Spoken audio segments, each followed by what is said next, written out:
nakoloba na mokonzi ya mboka président de la République Félix Tshisekedi Tshilombo, que je rencontre régulièrement.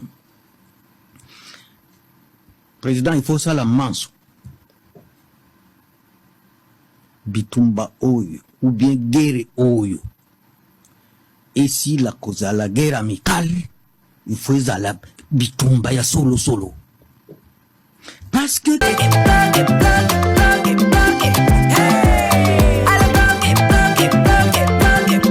Oyo kiele ya Congo. Tapez les mains, tapez les mains, tapez les mains, tapez les mains, tapez. nakoloba na mokonzi ya mboka président de la République Félix Tshisekedi Tshilombo, que je rencontre régulièrement. Président, il faut ça la manso bitumba oyo ou bien guerre oyo. Et si la cause à la guerre amicale, il faut la bitumba ya solo solo. Parce que quand vous êtes en guerre avec un pays, mais vous êtes toujours amis, c'est une guerre amicale. Comment on peut transformer cette guerre en une vraie guerre? Rompre les relations diplomatiques avec le Rwanda et fermer les frontières. Donc pour le moment, guerre au Tozan a une guerre amicale. Parce que nous sommes en relation diplomatique avec le Rwanda. Omoni Ndengeba Somalien, comment les terroristes somaliens là, ils ont commencé à venir tuer au Kenya. Le Kenya a fermé ses frontières. Mais nous, comme c'est une guerre amicale, on n'a pas fermé nos frontières et nous n'avons pas coupé les relations diplomatiques. Malgré le nombre de morts et malgré le nombre de rébellions et d'agressions que ce pays s'est déjà autorisé. Je vous informe aussi que pendant que, après Kabila, et cette guerre encore que le Rwanda a occasionné chez nous, c'est pas le Rwanda au fait qui nous agresse. Le Rwanda c'est comme, comment dire, c'est comme un chien qu'on fait monter sur un arbre et il commence à aboyer très haut, en haut, sous l'arbre. Il faut vous poser la question, nani amatisi mbwa oyo likolo ya nzete alors que mbwa amataka likolo ya nzete. C'est depuis Bill Clinton. Bill Clinton nde azwa mbwa yango amati yango likolo ya nzete nde ezobeta muke biso pe tozotala kaka na miso. Nalandi. Grâce à nos forces de défense et de sécurité et à la diplomatie agissante du président de la République, la guerre sera bientôt derrière nous. C'est en ces termes que s'est exprimé le gouverneur du Sud Kivu, Jean-Jacques Purusi, au sortir de l'entretien qu'il a eu ce jeudi 19 juin 2025 à la Cité de l'Union africaine avec le chef de l'État Félix Antoine Tshisekedi Tshilombo. La situation sécuritaire, économique et politique était au cœur de cette entrevue. On a fait d'abord le point sur la situation sécuritaire, économique et politique de la province du Sud Kivu. Depuis que nous avons déplacé la capitale provisoirement de la province du Sud Kivu vers Uvira, lorsque l'ennemi, le M23 appuyé par le Rwanda, a occupé la ville de Bukavu. Donc on a fait le point. On a essayé de discuter sur l'évolution du front, de la ligne de front. On a, sur les conditions de vie et de travail de nos forces de défense et de sécurité, on a vu que les mesures que le président de la République a prises par rapport à la situation sécuritaire sont salutaires. Nos forces de défense et de sécurité se comportent très bien avec l'appui de nos jeunes patriotes, notamment les Ouazalènes, dont nous sommes très contents. Nous avons fait le point par rapport à ça. C'est un message de réconfort. Tout d'abord, nos sincères condoléances aux jeunes frères et sœurs qui sont tombés sur les lignes de front, aux victimes des violations massives des droits de l'homme. Comme vous savez, on est en train d'enterrer vivants, de tuer, de violer des femmes et des enfants. Nous venons d'avoir encore une fois l'incident qui s'est passé dans la commune de Kadutu, plus précisément dans le quartier de Fulu. il y a quelques jours lorsque l'un à bout portant sur des civils qui n'étaient pas du tout violents. Donc c'est un message de condoléances au nom du président de la République. Aussi sa détermination à stopper cette souffrance, la spirale de la violence qui continue de la part du M23. Nous lui avons rapporté que nous avons dénoncé ces violations des droits de l'homme auprès de la Cour pénale internationale et des organisations comme Amnesty International qui viennent de publier un rapport pointu sur ça. Et nous avons préparé le dossier pour que la CPI se saisisse du dossier du Nord et du Sud Kivu afin que ces coupables, donc ceux qui violent les droits de l'homme, le M23, appuyés par le Rwanda et leurs complices congolais, soient traduits devant les juridictions nationales et internationales, notamment à la Cour pénale internationale. C'est aussi un message pour dire que la guerre est bientôt derrière nous. Le président de la République déploie une diplomatie offensive, nous le voyons tous, et que bientôt il y aura la signature de l'accord de paix entre le Rwanda et la République démocratique du Congo. Et nous tenions vraiment à soulager, donc il n'y a aucune souffrance qui n'a pas de fin. Même le déluge a eu la fin. Et aujourd'hui, la guerre mondiale a eu aussi la fin. Je tenais à dire au Sud Kivusien, au Nord Kivusien, que le président de la République, Félix Antoine Tshisekedi Tshilombo, qui a amélioré les conditions de vie et de travail de nos forces de défense et de sécurité, a décidé que assez c'est assez. Et donc, grâce à la diplomatie offensive, grâce à l'amélioration des conditions de vie et de travail de nos éléments armés, de nos forces, eh bien, la guerre est derrière nous. Le gouverneur Pourouzi a appelé la population du Sud Kivu à poursuivre la résistance passive et active. Nous allons récupérer nos frontières, nos territoires et l'intégrité territoriale, a rassuré le chef de l'exécutif provincial du Sud Kivu. L'honorable Kolobor, il est où? Mais passez devant qu'on vous voit. On vous a réclamé la fois passée. On a entendu surtout les voix féminines. Venez qu'on vous voit. Voici l'honorable Kolobor en personne. Avec vos applaudissements. Il est là. Mais d'y avancer avec courage quand même. Les gars, ils bossent à mon côté. Il est docteur. Ah, il est médecin. Les deux femmes du bureau me disent qu'il est gynécologue, n'est-ce pas? Attends, vous êtes médecin? Voilà, c'est la vérité. Bon, applaudissez notre ami Kolobor, médecin, gynécologue. Merci. Merci, vous soignerez les membres du bureau. Merci. Kolobor.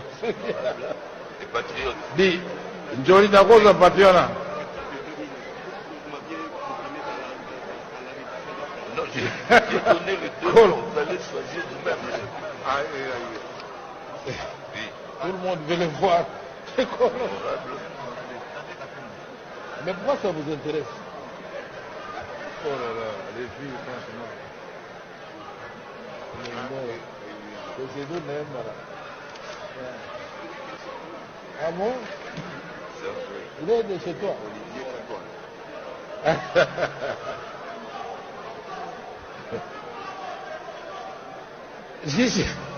Ne vous en faites pas. Il y a sa sœur ici qui m'a dit comment on prononce le nom. Il est de... Honorable Makungu Kangatima Serge, honorable Malanji Swana Tcheka, honorable Mabindi Kolobor Jean-Marc,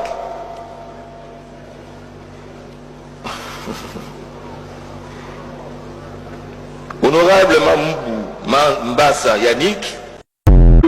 Monsieur Félix Tshisekedi, Monsieur le Président Félix Tshisekedi, après 5 ans passés à la tête du pays, c'est quoi votre regret de chef d'État?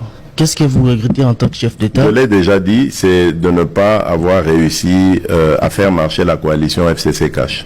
Parce que moi, je pensais vraiment que cette coalition était une chance pour la République démocratique du Congo. Je le dis sincèrement. Et je crois que on aurait envoyé un signal formidable aux générations futures. Tala Batubaki ba opposant, ba commis au pouvoir par la volonté du peuple, ba yokani, ba tongimboka ensemble. Et cet échec, malheureusement, a fait qu'on est resté dans nos clivages habituels.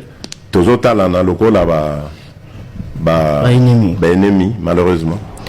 au grand jamais, tant que je serai président de la République démocratique du Congo, je n'aurai en face de moi la délégation du M23 ou de l'AFC, là, ou je ne sais pas, pour négocier. Jamais. A few moments later.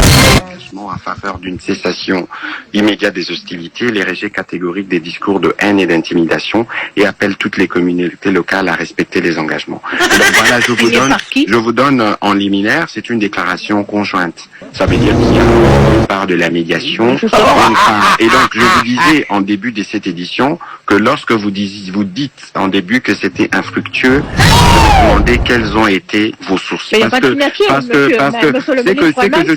que je suis en train de vous dire, vous ne pouvez pas, madame, sauf si vous voulez faire de la polémique. Il n'y a pas question de polémique. Oui, sauf si vous voulez faire de la polémique. Moi, je vous informe et dans les prochaines heures, vous aurez plus d'amples détails. Et j'espère que vous aurez, j'espère que vous aurez l'amabilité. Mais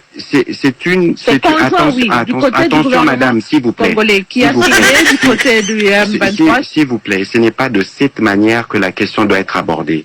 Ici, c'est un communiqué qui sort des trois parties qui ont été pendant ou impliqués dans les discussions. Je pense que le plus important, c'est les contenus, parce que comme porte-parole du gouvernement, je vous en parle. Donc ça nous engage, et regardez aussi des autres côtés. C'est là l'exhortation que je tiens à vous faire, vous. Nous saluons d'abord l'élégance du Conseil spécial de pouvoir recevoir notre délégation. Je suis le président du parti politique Nkita, un parti de l'opposition républicaine. Et donc, j'ai conduit une délégation de mon parti et nous avons répondu à l'appel du chef de l'État à travers son conseil spécial, le professeur Eberand. D'entrée de jeu, nous avons passé à revue plusieurs questions d'État. Vous devez savoir d'abord que nous sommes un trait d'union entre l'opposition radicale, entre l'opposition armée et puis nos pères spirituels comme société civile. Nous assumons notre position d'opposant face à ces régimes chaotiques et nous avons apporté notre expertise pour sauver l'État parce que l'air est grave. Plusieurs questions ont fait état de nos échanges. La première question, nous avons invoqué sur la refondation de l'État. Vous devez savoir que les éléments sur l'État n'existent plus. Les 4 piliers d'un État ou la colonne vertébrale d'un État n'existe plus. L'armée, la police, la justice et plus grave l'administration. Nous avons des poches de nos droits partout au Congo. Et donc, s'il faut passer à la refondation de l'État, c'est le point de départ. Deuxième élément, c'est le besoin le plus élémentaire des Congolais. On nous appelle Kita parce que nous sommes la richesse du pays. Et donc, si le besoin le plus élémentaire des Congolais n'est pas pris en compte dans les 3 ans à venir, donc nous allons disparaître. L'eau, l'électricité, les hôpitaux dignes et même les infrastructures routières. Et troisième point, nous avons évoqué la sécurité. La sécurité, il y a 4 sous-points. Le premier point, nous avons les conflits entre les tribus transfrontaliers.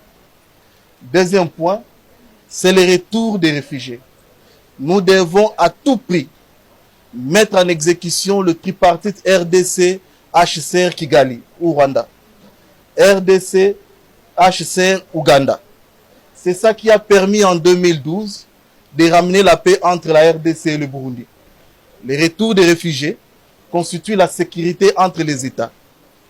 Troisième point, parmi les sous-points, nous avons évoqué sur les discours de haine.